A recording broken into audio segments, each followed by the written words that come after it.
Olá pessoal, tudo bem? Espero que vocês estejam bem. A aula de hoje nós vamos começar a trabalhar o 7º ano de História. Muito bom dia a todos. Exatamente com o conteúdo da doutrina islâmica. Doutrina islâmica essa que é como o islamismo vai se desenvolver, qual é a sua teoria, qual é a sua corrente filosófica, suas teses que são defendidas por Maomé, que ele aplica nos livros sagrados do islamismo. E quais são os livros sagrados do islamismo? O islamismo tem 2 livros sagrados, não é? O chamado Alcorão e a Sunna. O Alcorão, que é o livro, como se fosse um livro, é o livro sagrado dos muçulmanos, e a Sunna é um livro de conduta, como o muçulmano deve se comportar, friamente analisando, de que forma ele vai se comportar, as regras que são estabelecidas por ele, não é? E aqui a gente vai observar que o islamismo vai crescer muito, vai crescer também por conta da força que vai ter, a imposição de uma nova religião monoteísta, que até então os árabes, aquela região do Oriente Médio, eles eram politeístas e passaram a ser monoteístas graças à influência e à imposição de Maomé para que isso viesse a acontecer, não é? E nós vamos observar todos esses casos específicos, essas situações que vão se apresentar para a gente. Vamos fazer atividades dissertativas, vamos observar de que forma vai ocorrer a expansão da religião islâmica e vamos observar também que com a morte de Maomé, o islamismo vai ficar assim um pouco sem um líder, já que Maomé cometeu esse erro, ele não deixou por escrito quem seria o líder. Então aqueles parentes, aqueles familiares que se acharam no direito, começaram a impor as suas vontades, as suas decisões, as suas teorias, alegando que eles eram os verdadeiros herdeiros de Maomé, mesmo que naquele momento ali não tivesse nenhum documento que comprovasse que eles seriam os legítimos herdeiros de Maomé na propagação da fé. Deu para entender? Então, a partir disso, nós temos essas situações postas, de que forma isso vai acontecer, de que forma isso vai se postar, é o foco da nossa aula de hoje, não é? Esse expansionismo, as dinastias Abássida e Omíada, que eu vou explicar para vocês, vão passar da aula e também fazer alguns exercícios, algumas atividades, não é? E vamos iniciar, após essa introdução, vamos iniciar a aula de hoje na página 14, dando prosseguimento às nossas aulas, não é? Dando prosseguimento, nós vamos chegar à doutrina islâmica. Pois bem, o que é que temos aqui? Vamos observar o que é que Maomé defendia, o que é que ele vai pregar. Na página 14, doutrina islâmica, lá em cima, no item, no primeiro parágrafo lá de cima. O processo de crescimento do islamismo teve como personagem principal a figura de Maomé. Ele foi responsável pela divulgação das ideias de Alá e de suas concepções de moral e ética religiosa. O próprio jihad, o que é jihad? Jihad é a guerra santa. Maomé diz, prega, defende a ideia de que para a religião islâmica poder propagar-se, poder expandir seu número de adeptos, o número de fiéis, teria que promover essa guerra santa, entrar em conflito com os, entre aspas, inimigos. E foi decisivo para a consolidação do islamismo no Oriente Médio, principalmente na Arábia. As concepções sobre o monoteísmo religioso que eu falei agora há pouco, não é? As concepções de um único Deus foram propostas por Maomé, religioso islâmico. Até então eram divulgadas oralmente. Nada era registrado em documentos. Foram os sucessores de Maomé que passaram a registrar tudo que havia sido transmitido. Aquilo que eu falei, não é? Maomé não registrou aquilo que havia decidido, pregado, defendido, e foram somente os sucessores que começaram a registrar tudo aquilo que era dito oralmente, porque oralmente vai sendo a partir de tradição que vai gerando de uma geração para outra, que vai absorvendo aquele conteúdo, absorvendo aquela tese, absorvendo aquela teoria. Tá bom? Pois bem, sendo assim, registram-se as ideias islâmicas em 2 livros, a Suna e o Alcorão. Não é? A Suna e o Alcorão. Textos que descrevem a trajetória política e religiosa até a morte de Maomé. Não é? E o Alcorão são textos sobre as concepções éticas e morais reveladas pelo anjo Gabriel a Maomé. Eu já mencionei isso, não é? Maomé teve um sonho e o arcanjo Gabriel dizia a ele que ele deveria criar uma nova religião. Não é? Voltando para o livro, para a página 14, nós temos, pelo anjo Gabriel, para Maomé divulgar na sociedade, usando, inclusive, o jihad, a guerra santa, que seria aquilo que eu abordei agora há pouco, que eu expliquei agora há pouco, que seria a guerra para a massificação, a expansão e a obtenção de cada vez maior seria o número de fiéis. O Alcorão é o mais seguido pelos muçulmanos. Aí se divide, né? Nós temos com esses 2 livros, nós temos 2 correntes dentro do islamismo. Os sunitas, que são obedientes seguidores da Suna, que é esse livro que eu acabei de abordar, e os xiitas, que são defensores do Alcorão. Os xiitas, ao longo do tempo, são definidos como sendo radicais, e os sunitas, esse grupo, dentro do islamismo, seria como os moderados. Mas com o passar do tempo, essa ideia ficou um pouco difusa, porque às vezes em alguns países de maioria sunita, até aquele governante sunita, ele é capaz de atitudes bem violentas, que anteriormente, a origem dos sunitas, ninguém poderia imaginar que fosse assim.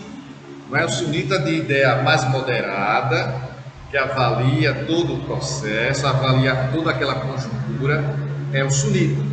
Aquele mais radical, teoricamente, seria o xiita, obediente ao Alcorão. Mas a gente hoje vislumbra, hoje a gente estuda, hoje a gente sabe que as coisas não estão muito bem dessa forma. Pode haver uma mudança. Pode ser que alguém seja sunita, seja um pouco mais violento do que o próprio xiita, dependendo da concepção, da visão que se tem, da interpretação que vai ter do Alcorão ou da Suna. Tá bom assim? Pois bem, prosseguindo aqui, nós temos na página 14 ainda, o Alcorão é o mais seguido pelos muçulmanos. Eles acreditam que o islamismo é a evolução do cristianismo e do judaísmo. Eu já abordei isso em aulas anteriores. O islamismo, ele é uma mescla do judaísmo, da religião dos hebreus, e do cristianismo, da religião cristã. Essa mescla vai dar origem à mescla nas teorias, nas visões, nos dogmas. Essa mescla de valores vai dar origem ao islamismo. Portanto, Jesus e os hebreus eram considerados profetas. Isso também acontece. Os muçulmanos não dão a Jesus um caráter de santo, de filho de Deus, e sim de mais um profeta, como outros profetas surgem no conteúdo histórico, né, dos livros sagrados e da Bíblia também, né? Livros sagrados para cada religião, porque para a religião judaica o livro sagrado é o Torá, e para a religião islâmica o livro sagrado é o Alcorão. Prosseguindo aí, portanto Jesus e os hebreus eram considerados profetas, que tiveram seu papel de doutrinação, mas o testemunho de Maomé era de que Alá era o único Deus. O Alcorão estabeleceu pilares aos seguidores do islamismo que se tornaram a base da fé muçulmana. São eles. Vamos ver a base da fé muçulmana. Repetir o testemunho de que Alá é o Criador do universo. Orar 5 vezes ao longo do dia voltado para Meca. Você pega uma bússola e verifica lá para onde Meca está voltada e reza para lá, para onde Meca está apontando. Quando estiver apontando a bússola, você vai ler para lá, para onde está Meca. Reverter 2,5% de sua renda para pessoas necessitadas. Uma vez na vida, o muçulmano deve ir a Meca, caso tenha condições de fazê-lo. Jejuar no mês do Ramadã, ou seja, não beber, não comer e nem manter relações sexuais durante o dia. Só à noite podem sair do jejum. Então, o Ramadã, durante o mês, o muçulmano não pode fazer essas situações aqui que foram abordadas agora por mim, lidas por mim, não beber, não comer, não manter relações sexuais e esperar que o sol tenha se posto e a noite tenha chegado. Dependendo do país, dessa região da Arábia, às vezes a noite começa, ao anoitecer, começa lá para as 8h30, 9h da noite. Eu demoro um pouco. Até no Brasil também, em alguns momentos, em alguns períodos, em alguns meses do ano, você tem isso, principalmente na região sul do Brasil. Tem essa demora para o sol se pôr. Nós temos na página 15, não é? Um exercício que fatalmente vai nos ajudar muito na compreensão, na consolidação desse conteúdo, não é? Ele fica na página 15, sétimo ano, página 15.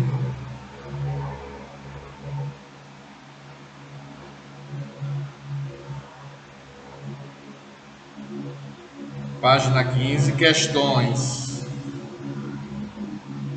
Não é? Questões ficará para casa. Questões 3 e 4.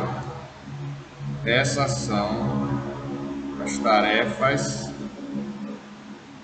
do pessoal do 7º ano fazer em casa. Questões 3 e 4. Tá bom? Da página 15. Vamos prosseguindo então. Eu vou fazer a questão número 1 e a questão de número 2. Diz assim: praticando conhecimento, página 15, questão 1. Uma das religiões que mais crescem no mundo é o islamismo. Sem dúvida, trouxe diversas mudanças. E, acima de tudo, uma grande ruptura política e religiosa no mundo árabe. Sendo assim, o que podemos concluir do islamismo? A resposta: é uma religião monoteísta, fundada por Maomé, que defende o conjunto de valores éticos e morais a serem seguidos por seus fiéis que foram transcritos para o Alcorão.